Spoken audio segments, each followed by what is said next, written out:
Okay guys, so now we're going to talk about how to get topspin going on your forehand. On the survey we had so many people say, I want the topspin. Many people wanted the slice, they wanted the flat, but number one was definitely topspin. So let's get into it.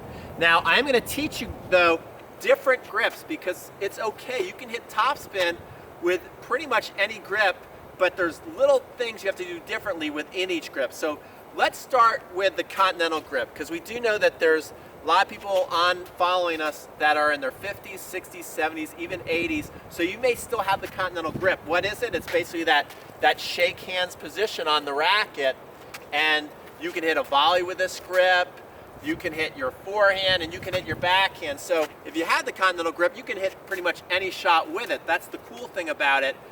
But it is a little tougher, I think, to manufacture a big topspin. But McEnroe could hit great topspin. But one thing that's different is the contact point. If I'm going to use the semi-western grip, I want that ball, I can have that ball way out in front and come and hit a nice, comfortable roll. And look how the racket face comes up to the ball, and I can do that with that ball pretty far out in front of me. Now, if I do this with a continental grip, and I go to here, and I go to do this, and then this is where you may get messed up because in general, coaches are going to say, hit the ball out in front, hit the ball out in front. But if I'm trying to do topspin, you see, look what happens by the time I get here. Because of the grip, again, look, I can go right here and hit. Now with this grip, I can't. I'm already turned, I'm already past that. So I've got to actually move closer to the ball. The contact is closer with the continental, and you do want to make sure you're nice and low below the ball and coming up to the ball, and then going like that. So you can get that topspin. Johnny Mack was pretty good at doing it, and you can see the ball rolling there.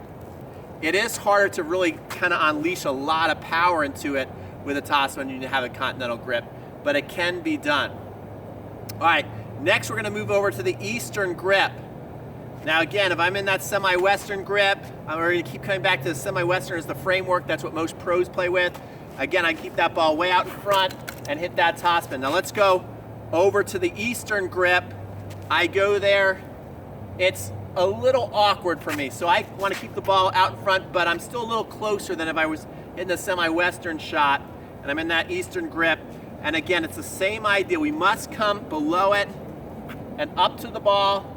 And you notice every time that we're hitting these balls that our wrist is in a pretty sound, stable position, which I think a lot of people get confused on. They see the tennis on TV and they start whipping their wrist, snapping their wrist before the hit, and this is actually going to make you hit a lot of terrible shots and give you that tennis elbow where you will not be able to lift up a gallon of milk. So you want to get to a place to where your wrist lays back and you set it and forget it. And now, especially that we're moving to that Eastern grip and semi-western grip, we want the strings in the beginning. Federer has an Eastern grip, but he faces those strings to the ground. This is so important that the strings are facing the ground, especially in the Eastern and semi-western grip before I go. And then I come back here, look again on the ground. The next move is to start to point that racket butt out there. This is called the wrist lag. And then coming up to the ball, look at that. Now, as I come and go, right here is where I'm going to start turning over the wrist.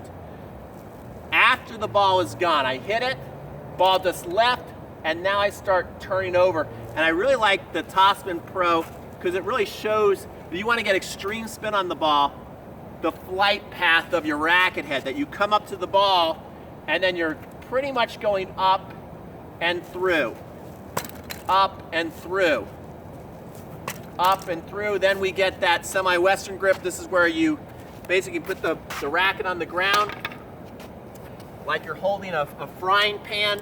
This is going to be the easiest way to keep your strings down naturally. They're just naturally facing the ground. With the Eastern grip, you kind of have to work on it. You kind of have to like tweak your hand a little bit. That's semi-western. It's naturally facing the ground. That's why most pros are going to use this. So it's so easy to get topspin like this. Then again, that wrist lag comes here.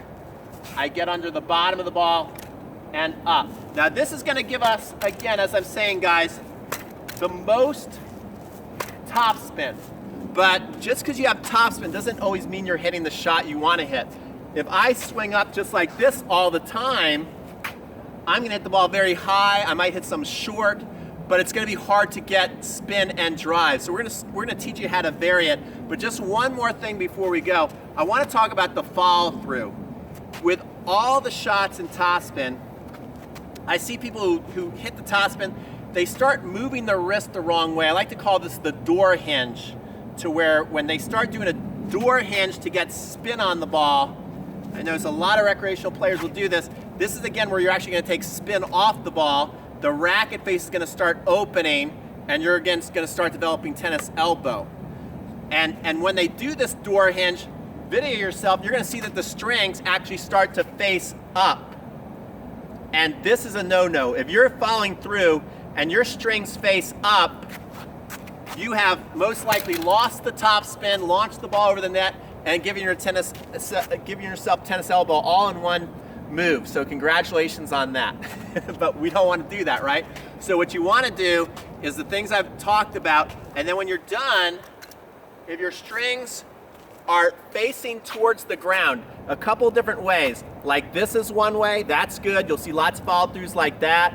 That's fine, where the strings like that. Or like this. And I like to call this the sideways hello. Okay? So, actually I think what we'll do to really show that follow through is maybe we'll move the camera around a little bit so you can see me swing and get to that sideways hello finish. So we're coming here, sideways hello, sideways hello.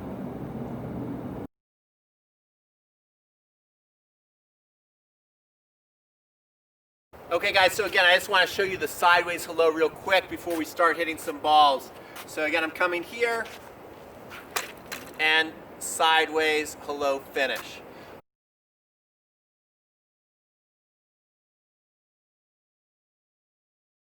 So what we're going to do is we're going to go out, we're going to hit some balls, and I'm going to start to show you how you can vary your spins. And then we're going to go back to a video that I made in Forehand Mastery as you see me hitting these balls, I'm going to show you that something I like to set up on the fence, these grip tapes that you're going to see, and it's going to be all the different ways you want to think about your swing path to add varying spins and heights to the ball.